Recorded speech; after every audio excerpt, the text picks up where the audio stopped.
Hello friend, welcome to your channel Gyan for exam. आज की इस वीडियो में हम सब जानने वाले हैं जो हमारी सीरीज चल रही थी क्रॉन समान ज्ञान की, उसी सीरीज को आगे बढ़ाते हुए जो आज है केमिस्ट्री का आखिरी पार्ट, यानी कि ये हमारा केमिस्ट्री का छठा पार्ट है जिसमें कि आज केमिस्ट्री आपका समाप्त हो जाएगा लगभग 30 से 35 मिनट की क्लास में। तो इसके बाद आप लोगों की कौन सी क्लास चाहिए वो आप कमेंट करके बता देंगे ताकि अगली क्लास जब भी आए वो आपको पूरी करा दी जाए। आप लोग को पता होना चाहिए कि हमारी जो क्लास है वो अब तक आपके हिस्ट्री समाप्त हो चुके हैं, पॉलिटी समाप्त हो चुके हैं, ज्योग्राफी समाप्त हो चुके हैं और साथ ही साथ जितने भी आपके साइंस एंड टेक्नोलॉजी, विज्ञान एवं प्रौद्योगिकी है, वर्ल्ड ज्योग्राफी और इंडियन ज्योग्राफी, ये सभी समाप्त हो चुके हैं। साइंस के 3 सेगमेंट में आपका तीनों सेगमेंट आज समाप्त हो जाएगा। फिजिक्स आपका ऑलरेडी समाप्त हो चुका है, बायोलॉजी आपका समाप्त हो चुका है और रसायन विज्ञान में आज आपका जो बचा हुआ है वह है सिर्फ दैनिक जीवन में रसायन विज्ञान। ये हमारा हो गया है। आखिरी पॉइंट है वो बचा हुआ है रसायन विज्ञान के कुछ विविध तत्व, इसे हम लोग आज करके ख़त्म करेंगे और आपका जीव विज्ञान ऑलरेडी समाप्त हो चुका है। तो कमेंट करके आप लोग आज बता देंगे ताकि आगे की क्लास आपको कंटिन्यू कराई जा सके। आइए बढ़ते हैं हम आगे और आगे चलेंगे सीधे केमिस्ट्री के आखिरी पार्ट में। और एक बात और बता दूं आप लोगों की, बहुत सारे लोगों का कमेंट आ रहा था कि सर इसे बुक से ही कराई जाए। तो एक्चुअली बात यह है कि बुक जो है हम अभी ले करके अपने घर पे नहीं आए, ठीक है। तो ये अभी कुछ आपको रिकॉर्डेड क्लास ही मिलेंगे और रिकॉर्डेड में भी आपको अब जो अगर आप इकोनॉमिक्स कहेंगे तो इकोनॉमिक्स भी 3 से 4 पार्ट में उसे इकोनॉमिक्स को समाप्त करके आपको रिकॉर्डेड क्लास के तौर पर ही दे दिया जाएगा। तो आशा करेंगे आप लोग समझ गए होंगे और ये क्लास पूरे देखेंगे। आइए चलते हैं, देखेंगे ये जो है हमारा आज का चैप्टर है वह है रसायन विज्ञान के कुछ विविध तथ्य, यानी कि आज आपका आखिरी है। तो देखते चलेंगे, यहाँ पर जितने भी हैं आपको रटना पड़ेगा, याद करना पड़ेगा और सभी इम्पॉर्टेंट है। जैसे पहला दिया है कि रसायन विज्ञान से संबंधित महत्वपूर्ण खोज। एक तरफ आपका नाम है खोजकर्ता का, दूसरी तरफ है खोज। तो इन सभी पॉइंट को ध्यान में रखते हुए आज की क्लास को करेंगे और नोट करते चलेंगे। हो सके आपके पास बुक है तो जिसे हम अंडरलाइन करेंगे उसे आप भी अपने बुक में अंडरलाइन कर लेंगे। देखते हैं, सबसे पहला है विद्युत अपघटन नियम। इसे दिया था फैराडे ने। वैद्युत संयोजकता की खोज कोसले ने किया। सहसंयोजकता की खोज लुईस ने। उत्प्रेरण की खोज बर्जीलियस ने किया है। पीएच मापक्रम, इसे ध्यान रखेंगे, सोरेनसन द्वारा किया जाता है। हाइड्रोजन की खोज कैवेंडिश के द्वारा। हीलियम की खोज लोकेयर के द्वारा। नाइट्रोजन की खोज रदरफोर्ड के द्वारा। ऑक्सीजन के 2 लोग हैं, सीले एवं प्रिस्टले। ज़्यादातर आपको प्रिस्टले दिखेगा, अगर ऑप्शन में सीले भी दिखे तो आप दोनों को लगाएंगे। ऑर्गन की खोज रैमजे और रैले ने किया। सोडियम की खोज डेवी ने। सोडियम, पोटेशियम, मैग्नीशियम और कैल्शियम, ये 4 सोडियम, पोटेशियम, मैग्नीशियम, कैल्शियम, इन सभी की खोज डेवी द्वारा की गई थी। आइए बढ़ेंगे हम आगे। आगे है यहाँ पर रेडियम क्यूरी दंपति, यानी कि मैडम क्यूरी और उनके जो हस्बैंड थे उन्होंने। पोलिनियम की खोज मैडम क्यूरी ने। थोरियम और यूरेनियम की खोज बर्जीलियस और कैलफ्रोथ ने मिलकर किया। क्लोरीन की खोज सीले ने किया और सीले ने ही आपके साथ यानी कि प्रिस्टले के साथ ऑक्सीजन की भी खोज की थी। आगे है वह है इलेक्ट्रॉन। इलेक्ट्रॉन की खोज थॉमसन ने। प्रोटॉन की खोज गोल्डस्टीन और न्यूट्रॉन की खोज जेम्स चैडविक। कहीं कहीं पर आपको प्रोटॉन के बदले जो गोल्डस्टीन है, गोल्डस्टीन की जगह रदरफोर्ड भी नाम दिखेगा, तो इसे ध्यान रखेंगे। नाभिक की खोज कौन करता है? रदरफोर्ड करता है। आगे है पॉजिट्रॉन। पॉजिट्रॉन की खोज कार्ल एंडरसन। मेसॉन की खोज यूकावा। परमाणु क्रमांक की खोज मोसले और आधुनिक आवर्त सारणी की खोज दोनों मोसले ने किया है, इसे ध्यान रखेंगे। परमाणु क्रमांक और आधुनिक आवर्त सारणी जो कि परमाणु क्रमांक पर ही स्थित है, आधारित है, मोसले के द्वारा किया गया है। आवर्त सारणी की खोज डिमिट्री मैंडलिफ के द्वारा। अष्टक नियम जिसे हम बोलते हैं वो न्यूलैंड्स के द्वारा किया गया था, जबकि त्रिक नियम किया गया था डोबेराइनर के द्वारा। ध्यान रखेंगे अष्टक नियम अगर आपसे पूछे तो न्यूलैंड्स, और त्रिक नियम तब डोबेराइनर, और ये सभी आवर्त सारणी पीरियोडिक टेबल से ही संबंधित है। तो पीरियोडिक टेबल से आपके 4 प्रश्न बहुत ही इंपॉर्टेंट है। पहला है आपका आधुनिक आवर्त सारणी, दूसरा है आपका त्रिक नियम, तीसरा अष्टक नियम, और चौथा आवर्त सारणी। आवर्त सारणी मैनलिफ, जबकि आधुनिक आवर्त सारणी बोलेगा तब मोस्टली। आगे बढ़ेंगे, हमारा है क्वांटम सिद्धांत। क्वांटम सिद्धांत की खोज मैक्स प्लांक के द्वारा किया गया। बोर सिद्धांत की खोज नील्स बोर के द्वारा। अपवर्जन सिद्धांत की खोज पॉली के द्वारा। अधिकतम बहुलता सिद्धांत हुन्स के द्वारा दी गई, जबकि तरंग यांत्रिकी सिद्धांत डी ब्रोगली के द्वारा। अनिश्चितता नियम हाइजेनबर्ग के द्वारा। कृत्रिम रचना नियम, ये ध्यान रखेंगे, कृत्रिम रचना नियम की अगर हम बात करें तो अफवाऊ। रेडियो सक्रियता इंपॉर्टेंट है, रेडियो सक्रियता की खोज हेनरी बैक्वेरेल के द्वारा। कृत्रिम रेडियो सक्रियता की खोज जूलियट। अब देखेंगे यहाँ पर फंसने वाली प्रश्न ये है कि अगर आपसे पूछे सिर्फ रेडियो सक्रियता तब हेनरी बैक्वेरेल, और कृत्रिम रेडियो सक्रियता की खोज जूलियट ने किया था। समस्थानी की खोज सॉन्डी ने। वर्ग विस्थापन नियम सॉन्डी एवं फेजेस। भारी जल जिसे हम D2O के नाम से जानते हैं, D2O की खोज यूरे ने किया था। द्रव्यमान संरक्षण का नियम लेबोजियर।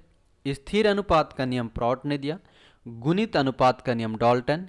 व्युत्क्रम अनुपात नियम रिचर ने दिया।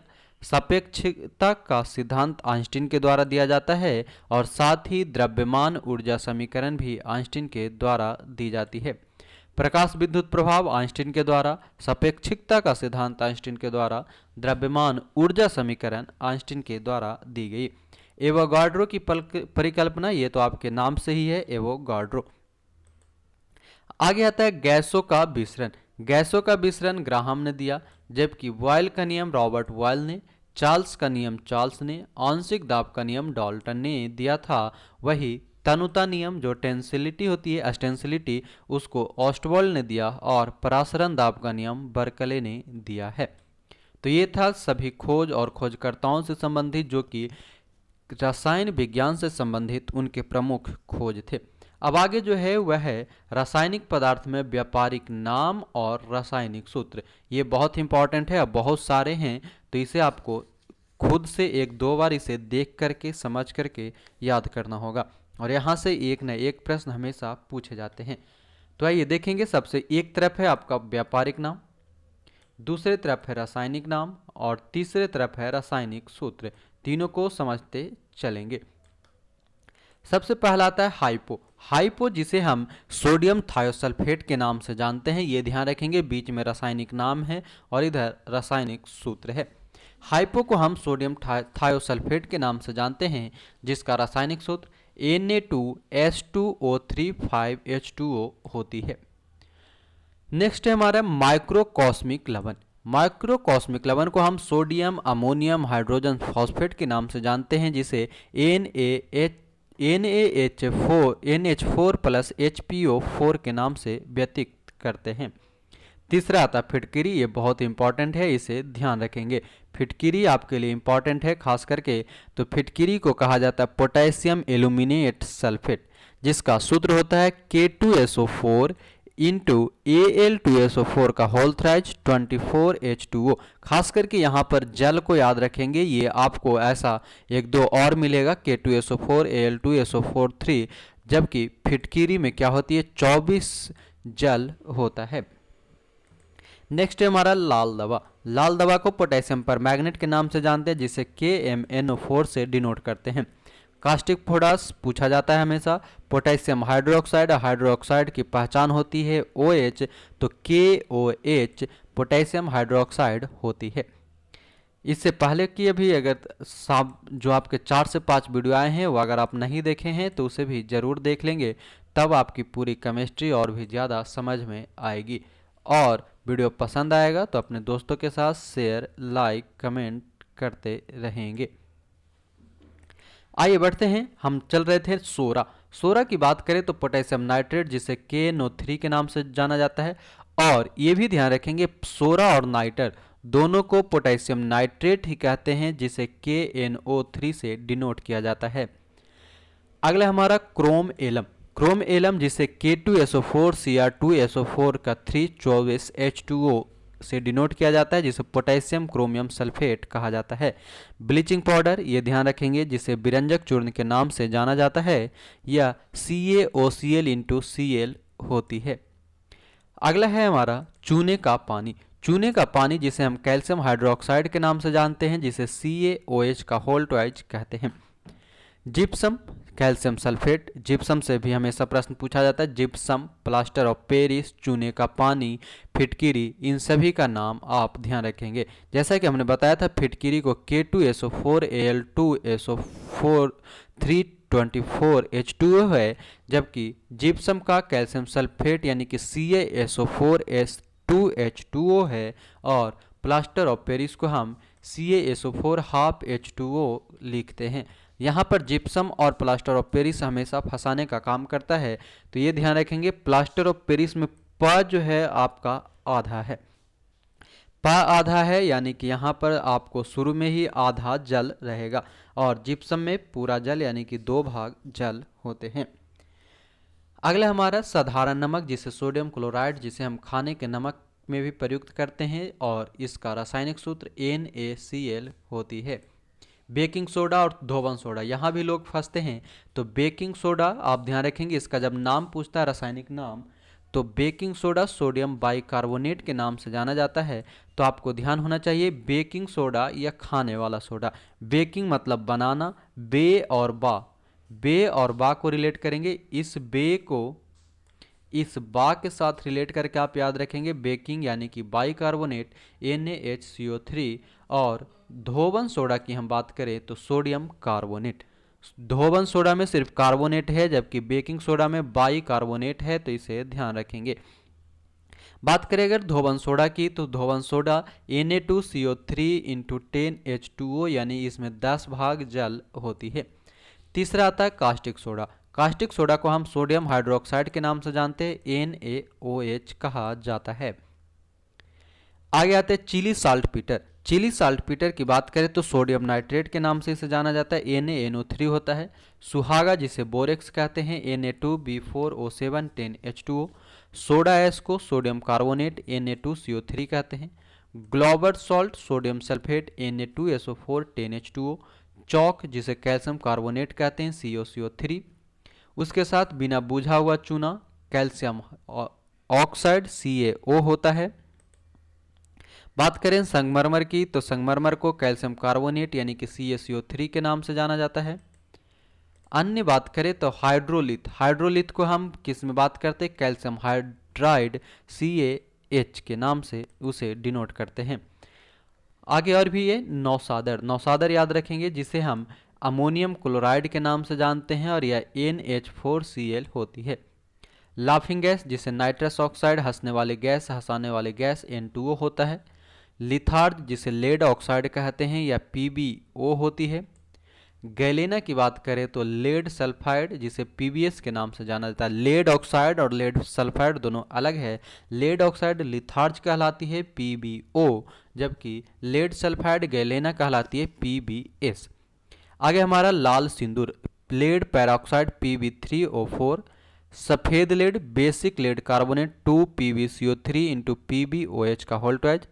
नमक अम्ल, हाइड्रोजन क्लोराइड HCl। सोरे का अम्ल को नाइट्रिक अम्ल के नाम से जाना जाता है, HNO3। अब यहाँ देखेंगे एक चीज कि यहाँ पर आया है नमक का अम्ल, तो हम लोग साधारण जानते हैं कि नमक जो होती है वह सोडियम क्लोराइड होता है, ठीक है। पर ये जो नमक का अम्ल है, इस नमक के अम्ल को हम हाइड्रोजन क्लोराइड के नाम से जानते हैं, जिसे HCl से डिनोट किया जाता है, जबकि सोडियम क्लोराइड को NaCl के नाम से जाना जाता है। NaCl सोडियम क्लोराइड, जिसे हम साधारण नमक कहते हैं, जबकि HCl को हम किस नाम से जानते हैं, हाइड्रोजन क्लोराइड के नाम से, जो नमक के अम्ल के नाम से जाना जाता है। अगला आता है हमारा सोरे का अम्ल, जिसे नाइट्रिक अम्ल कहते हैं, HNO3। बॉक्साइड, जो कि एल्युमिनियम का अयस्क है, हाइड्रेट्स एल्यूमिना, Al2O3 2H2O कहलाता है। शुष्क बर्फ, जिसे हम ठोस कार्बन डाइऑक्साइड के नाम से जानते हैं, और इसे हम CO2 से डिनोट करते हैं। आगे है हमारा हरा कशिश। हरा कशिश की बात करें तो ferrous sulphate FeSO4 7H2O, magnesia जो कि मैग्नीशियम ऑक्साइड कहलाता है MgO, horn silver silver chloride को कहा जाता है AgCl, lunar caustic silver nitrate को कहा जाता है AgNO3, black zinc zinc sulphide को कहा जाता है ZnS, सफ़ेद कशिश zinc sulphate ZnSO4 into 7H2O, Chinese white किसे कहा जाता है तो जिंक ऑक्साइड को ZnO को, म्यूरेटिक अम्ल कहा जाता है हाइड्रोक्लोरिक अम्ल को। ध्यान देंगे हाइड्रोक्लोरिक अम्ल जो कि हमारे पाचन क्रिया में भी सहायक करता है और ये हरे रंग की होती है, हमारे पाचन में पीत के रूप में जो पाया जाता है ये हाइड्रोक्लोरिक अम्ल होती है, जिसे हम म्यूरेटिक अम्ल के नाम से भी जानते हैं। अगला आता है हमारा while of vitriol. While of vitriol की बात करें तो इसे सांद्र सल्फ्यूरिक अम्ल कहते हैं H2SO4, जिसे हम अम्लों का राजा भी कहा जाता है। अम्ल राज की बात करें तो सांद्र नाइट्रिक अम्ल और सांद्र हाइड्रोक्लोरिक अम्ल का मिश्रण अम्ल राज कहलाता है और इसकी जो रेशियो होती है नाइट्रिक अम्ल 1 अनुपात और हाइड्रोक्लोरिक अम्ल 3 होता है और इसे HNO3 प्लस HCl के नाम से जाना जाता है। जैल गैस भी हमेशा पूछा जाता है, जहां पर कार्बन मोनोऑक्साइड और हाइड्रोजन गैस का मिश्रण होता है। जैल गैस की फॉर्मूला है CO प्लस H2, हाइड्रोजन और कार्बन मोनोऑक्साइड। आगे आता है हमारा ओलियम। ओलियम को हम परफ्यूमिंग सल्फ्यूरिक अम्ल के नाम से जानते हैं H2S2O7, क्विक सिल्वर जिसे मरकरी कहते हैं Hg, calomel mercuric chloride Hg2Cl2, corrosive sublimate mercurous chloride HgCl2, vermilion जिसे सिंदूर भी कहते हैं मर्क्यूरिक सल्फाइड HgS, भारी जल ड्यूटेरियम ऑक्साइड जिसे D2O के नाम से डिनोट किया जाता है, ध्यान रखेंगे। और एक होता है भारी हाइड्रोजन, भारी जल ड्यूटेरियम ऑक्साइड D2O, जबकि भारी हाइड्रोजन ड्यूटेरियम जिसे हम सिर्फ D से डिनोट करते हैं। अगला आता हमारा सिलिका जिसे सिलिकन ऑक्साइड के नाम से जानते हैं SiO2, Carborundum silica carbide SiC के नाम से जाना जाता है। अभी आगे और भी है ऑर्सिन को हम जानते हैं ऑर्सेनिक और हाइड्राइड से ASH3 के नाम से इसे जानते हैं। नीला कशिश की बात करें तो copper sulphate CuSO4 5H2O, lithopone zinc sulphide और बेरियम सल्फेट का मिश्रण है ZnS plus BaSO4। Producer gas की बात करें तो कार्बन मोनोऑक्साइड और नाइट्रोजन गैस का मिश्रण है कौन सा प्रोड्यूसर गैस कार्बन मोनोऑक्साइड और नाइट्रोजन गैस का मिश्रण है CO प्लस N2 कहलाता है, CO प्लस N2 के नाम से इसे जाना जाता है। आगे देखें मार्स गैस, तो मार्स गैस जो है या मीथेन CH4 के नाम से जाना जाता है, मार्स गैस को हम मीथेन के नाम से जानते हैं। आगे जो है हमारा आगे है गेमैक्सिन की बात करें तो बेंजीन हेक्सा क्लोराइड C6H6Cl के नाम से इसे जाना जाता है। फिर है फॉस्जिन की बात करें तो कार्बोनिल क्लोराइड जिसे COCl2 कहते हैं। सिरका बहुत इंपॉर्टेंट है, एसेटिक अम्ल का तनु विलयन होता है CH3COOH। कार्बोनिलिक अम्ल फिनॉल कहलाता है C6H5OH। फ्रियॉन को हम डाइफ्लोरोकार्बन के नाम से जानते हैं CF2Cl2। यूरिया की बात करें तो कार्बामाइड कहलाता है NH2CONH2। Chloroform trichloromethane CHCl3। Iodoform triiodomethane CHI3 के नाम से जाना जाता है। आगे देखेंगे, आगे है हमारा यूरिया को हम कार्बामाइड कहते हैं, कार्बामाइड यानी कि क्या कहा जाता है NH2CONH2। नेक्स्ट है हमारा chloroform trichloromethane CHCl3, iodoform triiodomethane CHI3, pyrene hydroxybenzene C6H5OH, MIC जिसे मिथाइल आइसोसाइनेट के नाम से जानते हैं। आप कमेंट करके ये बताएंगे मिथाइल आइसोसाइनाइड भोपाल गैस त्रासदी में हुई थी, इसका रिसाव हुआ था, ये कब हुई थी आपको ये बताना है, इसकी ईस्वी बतानी है। और मिथाइल आइसोसाइनाइड का क्या होता है CH3NC। एल्कोहल इथाइल अल्कोहल के नाम से जाना जाता है C2H5OH। वुड स्प्रिट जिसे मिथाइल अल्कोहल कहते हैं। वुड स्प्रिट को मिथाइल अल्कोहल कहते हैं, जबकि इथाइल अल्कोहल को हम किस नाम से, अल्कोहल के नाम से जानते हैं। तो ये ध्यान रखेंगे। और C2H5OH होता है किसका, तो एथाइल अल्कोहल, और वुड स्प्रिट होता है मिथाइल अल्कोहल CH3OH। एक आता है मंड। मंड को हम स्टार्च के नाम से जानते हैं, C6H10O5। TNB trinitrobenzene C6H3NO2 TNT trinitrotoluene C6H2CH3NO2 का थ्राइस। अंगूर का रस को ग्लूकोज कहते हैं, C6H12OS। ध्यान रखेंगे, जो ग्लूकोज होती है उसे हम अंगूर के रस के नाम से जानते हैं और यह C6H12O6 होती है। और एक आता है फॉर्मेलिन। फॉर्मेलिन की बात करें तो फॉर्मेल्डिहाइड का 10% विलयन और HCHO होता है। आगे बढ़ेंगे।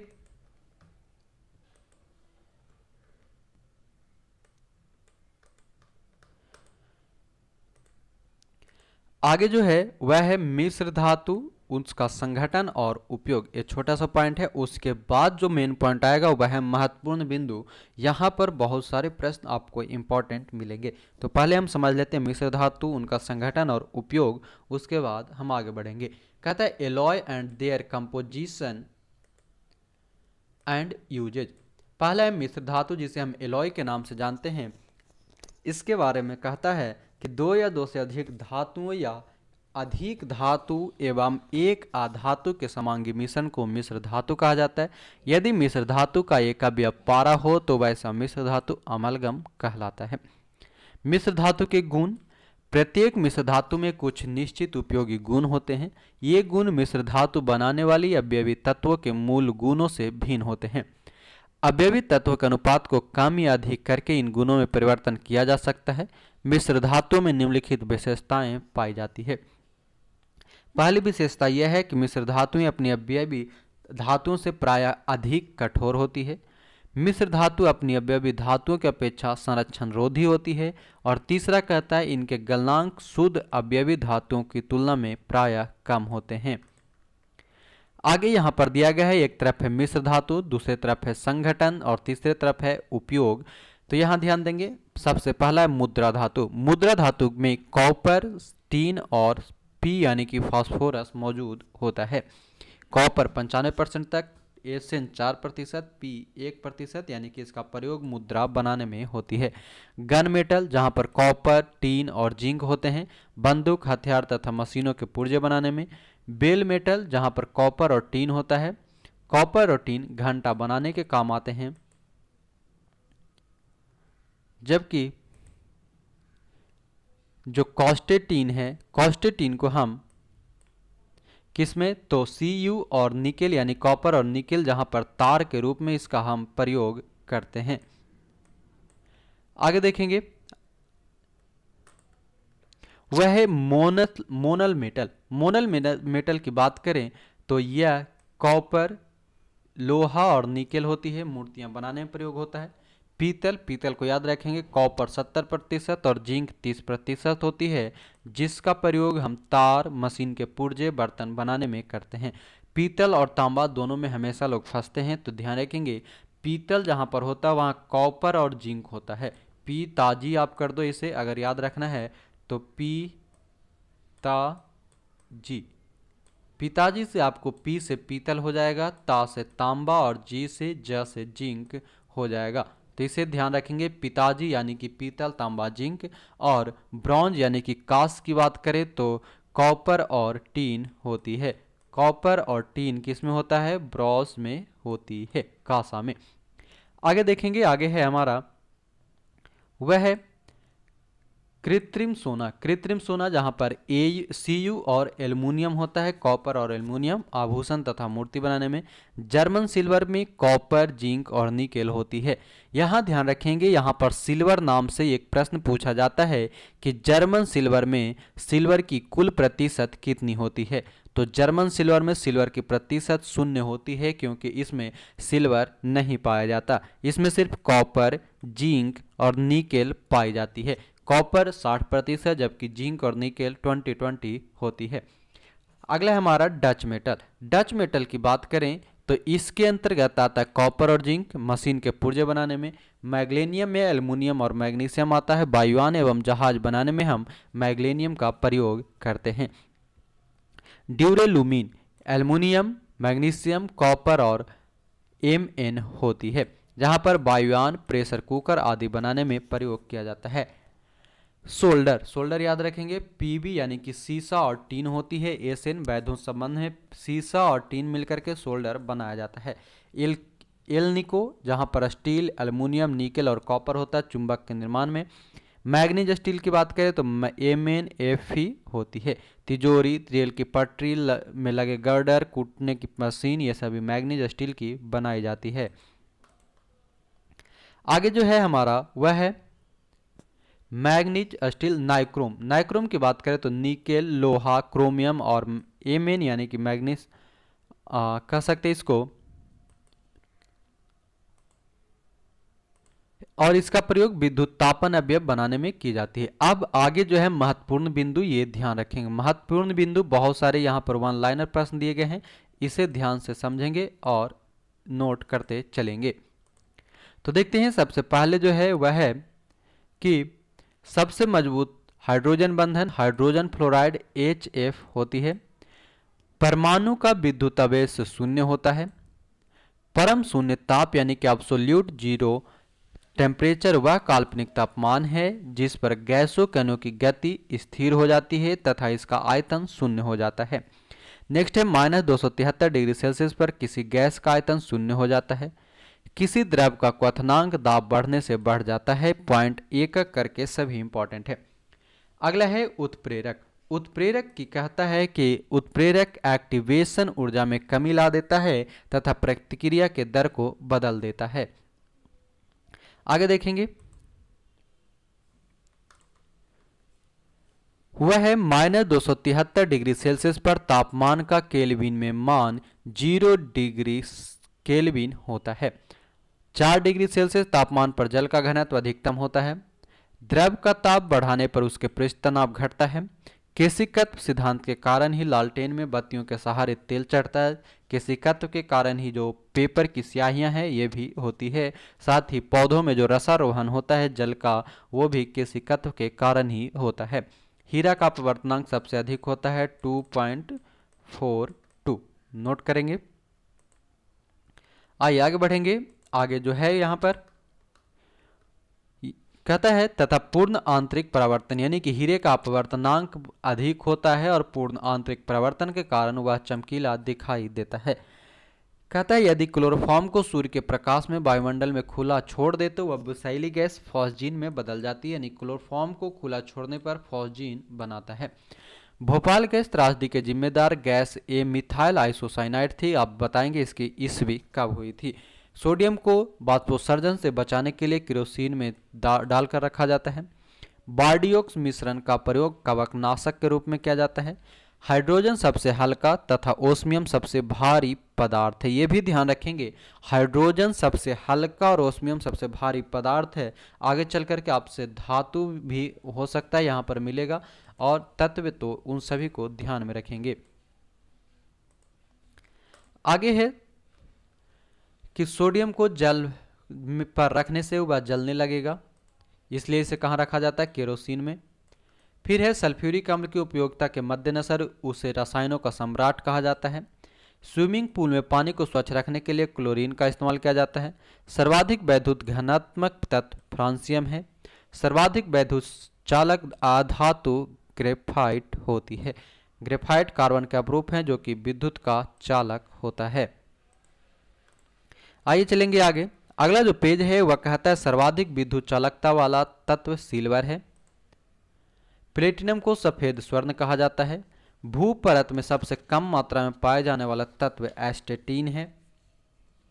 लिथियम सबसे हल्का धात्विक तत्व है। रेडॉन गैसीय तत्वों में सबसे भारी तत्व है। परमाणु का नाभिकीय विखंडन पर आधारित होता है।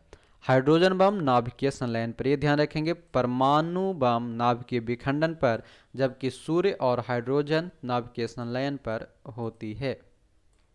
इसे ध्यान में रखेंगे।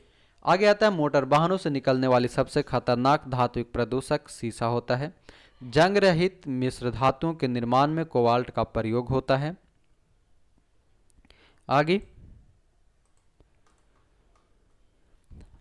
है ब्रोमीन, लाल रंग का द्रव पदार्थ है। नाइट्रोजन का कार्य ऑक्सीजन को तनु बनाना होता है क्योंकि ऑक्सीजन शुद्ध रूप में काफी क्रियाशील होती है। मोती का मुख्य रासायनिक अवयव कैल्शियम कार्बोनेट है। सिंदूर का रासायनिक सूत्र Pb3O4 है। नीले रंग की स्याही में फेरस सल्फेट का प्रयोग होता है। कांच को कठोर बनाने के लिए इसमें पोटेशियम क्लोराइड मिलाया जाता है और जिंक सल्फाइड को फ्लावर ऑफ जिंक के नाम से जानते हैं। पारा एकमात्र तरल धातु है। एकमात्र तरल धातु कौन सी है? पारा। आगे यह है कि पुरातात्विक स्मारकों के लिए सल्फर यौगिक सर्वाधिक प्रदूषक होते हैं। सल्फर यौगिक जो रेसिडियन होता है ये सभी। फिर कहते हैं कि मिट्टी की क्षारीयता दूर करने के लिए जिप्सम मिलाया जाता है। सूरजमुखी के तेल में सबसे अधिक असंतृप्त फैट बसीय अम्ल यानी कि प्यूफा पाया जाता है। प्यूफा कहाँ पर? तो सूरजमुखी के तेल में। गन्ने में सुक्रोज की मात्रा तब कम हो जाती है जब पौधों में वृद्धि के दौरान उच्च वर्षा होती है। अगला डायनामाइट का मुख्य अवयव ट्राइनाइट्रोटोल्यूइन है। डायनामाइट का मुख्य अवयव क्या है? ट्राइनाइट्रोटोल्यूइन। आगे देखेंगे, ऊपर में है। ऊपर चलेंगे तो कहता है कि कृत्रिम वर्षा के लिए सिल्वर आयोडाइड का प्रयोग किया जाता है, जो आर्टिफिशियल रेन होती है उसके लिए। हवाई जहाज में टायरों में हीलियम गैस भरा जाता है। विद्युतीय विज्ञापन में नियॉन गैस का उपयोग किया जाता है। यहाँ ये ध्यान रखेंगे हवाई जहाज वाला में हाइड्रोजन और हीलियम हमेशा ऑप्शन में देता है, तो ऑप्शन ध्यान रखेंगे हीलियम। हाइड्रोजन गैस के हवाई जहाज के टायर में हीलियम गैस भरा जाता है क्योंकि ये हल्की होती है। मस्टर्ड गैस एक जहरीली गैस है जो द्वितीय विश्व युद्ध में इस्तेमाल किया गया था। सोने के आभूषण बनाने में तांबा मिलाया जाता है और जो हमारा सोना यानी कि जो बनाए जाते हैं जितने भी आभूषण उसमें सिर्फ कितना तो 22% और 18% का ही सोना होता है, 18 कैरेट ही। बाकी सभी उसमें क्या किया जाता है? तांबा मिलाया जाता है। अगर तांबा नहीं मिलाया जाएगा तो किसी भी सोने का कोई किसी भी प्रकार से हम आभूषण नहीं बना सकते और इसलिए तांबा मिलाया जाता है उसे कठोर करने के लिए। आगे है कि ग्रीन हाउस गैस प्रभाव में प्रमुख उत्तरदायी गैस कार्बन डाइऑक्साइड होती है।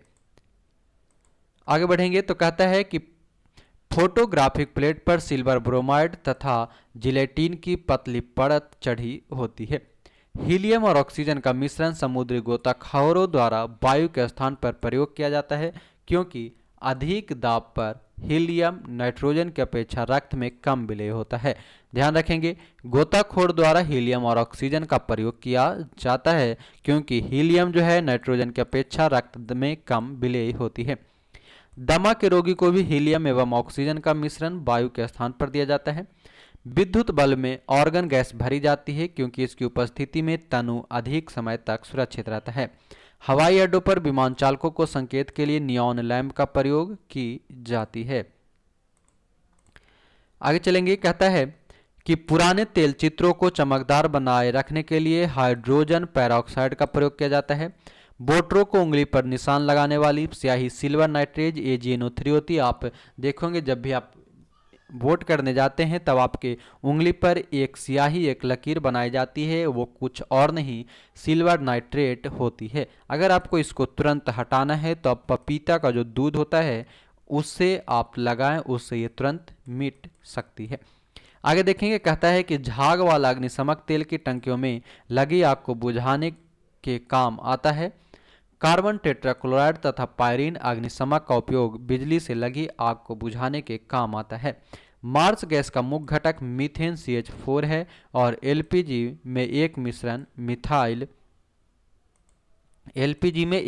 मिथाइल मर्सेप्टन मिला होता है। मर्सेप्टन या कहीं पर इसका मर्सकेप्टन भी रहेगा। मरकेप्टन या मर्सेप्टन जो LPG गैस होता है, इससे ये होता है कि यहाँ पर जो अगर LPG लीक करती है तो गंध महसूस होती है जिससे पता चल जाता है कि गैस रिसाव हो रही है। अगला पॉइंट कहता है कि ऑक्सी एसिटिलीन ज्वाला धातु को काटने तथा वेल्ड करने के काम आता है। आयोडीन के अल्कोहली विलयन को आयोडीन टिंचर कहते हैं। पावर अल्कोहल या बेंजीन पेट्रोल तथा एथिल अल्कोहल का मिश्रण होता है। हीरा प्रकृति में पाया जाने वाला सबसे कठोर पदार्थ होता है। क्लोरोफ्लोरोकार्बन को फ्रियोन भी कहते हैं। रासायनिक रूप से कागज सेल्यूलोज होता है। शराब में लगभग 12% इथाइल अल्कोहल होती है। बियर में लगभग 4% इथाइल अल्कोहल होता है। ध्यान रखेंगे, शराब यानी कि वाइन में 12% इथाइल अल्कोहल, जबकि बियर में सिर्फ 4% इथाइल अल्कोहल होती है। नेक्स्ट है कि विस्की एवं ब्रांडी में 40 से 50% तक इथाइल अल्कोहल होता है। रेक्टिफाइड स्पिरिट में 95.6% इथाइल अल्कोहल तथा 4.4% जल होती है। इसे कॉमर्शियल अल्कोहल भी कहा जाता है। किसे? रेक्टिफाइड स्पिरिट को। एसेटिक अम्ल के 10 बिलियन में सिरका होती है। फलों को ताज़ा बनाए रखने के लिए फॉर्मिक अम्ल का प्रयोग किया जाता है। आगे बढ़ेंगे। कहता है रासायनिक रूप से कागज सेल्यूलोज होता है, ये हमने बता दिया। फिर पेट्रोल में टेट्राइथाइल इसलिए मिलाया जाता है ताकि इंजन की कड़कड़ाहट में कमी आ सके और इंजन की ऑक्टेन संख्या बढ़ाई जा सके। कृत्रिम सिल्क को रेयॉन कहते हैं। पेट्रोल को द्रव स्वर्ण कहा जाता है। ठोस कार्बन डाइऑक्साइड को शुष्क बर्फ कहते हैं। मेथिल अल्कोहल को वुड अल्कोहल या वुड स्पिरिट के नाम से जाना जाता है। यहाँ देखेंगे एसिटाइल सैलिसिलिक एसिड, जिसे एस्प्रिन कहते हैं। एस्प्रिन का प्रयोग दर्द निवारक के रूप में होता है। सोडियम बेंजोएट का प्रयोग परिरक्षक पदार्थ के रूप में होती है। बेंजीन हेक्साक्लोराइड एक प्रकार का कीटनाशक है। यदि साधारण कांच को बनाते समय उसमें सिल्वर क्लोराइड डाल दिया जाए तो वह कांच फोटोक्रोमेटिक अर्थात स्वतः रंग बदलने वाला बन जाता है। बात समझेंगे, अगर किसी भी साधारण कांच में सिल्वर क्लोराइड मिलाया जाता है तो वह फोटोक्रोमेटिक हो जाती है, और फोटोक्रोमेटिक का मतलब होता है स्वतः ही रंग बदलना।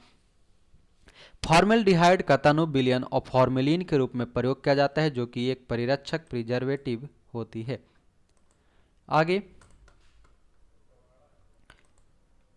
यहाँ ध्यान देंगे, आगे जो कुछ बचा था वह है गैसोहॉल गैसोलीन तथा एथिल अल्कोहल का मिश्रण होता है तथा ईंधन के रूप में प्रयुक्त होता है।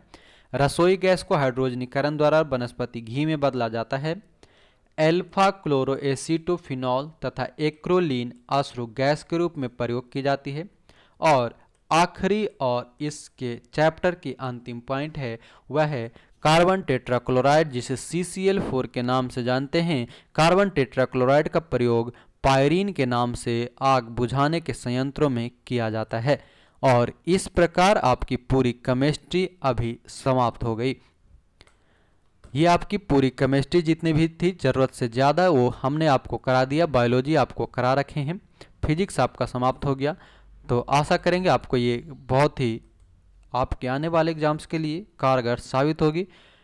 तो आज के लिए इतना ही रखेंगे। आपका क्या हो गया? केमिस्ट्री समाप्त। और आगे कौन सी क्लास चाहिए आपको? हिस्ट्री समाप्त हो चुका है, पॉलिटी समाप्त हो चुका है, ज्योग्राफी दोनों part, physics, chemistry, biology, science and tech, पर्यावरण एवं पारिस्थितिकी इकोलॉजी और इन्वायरमेंट आपका समाप्त हो चुका है।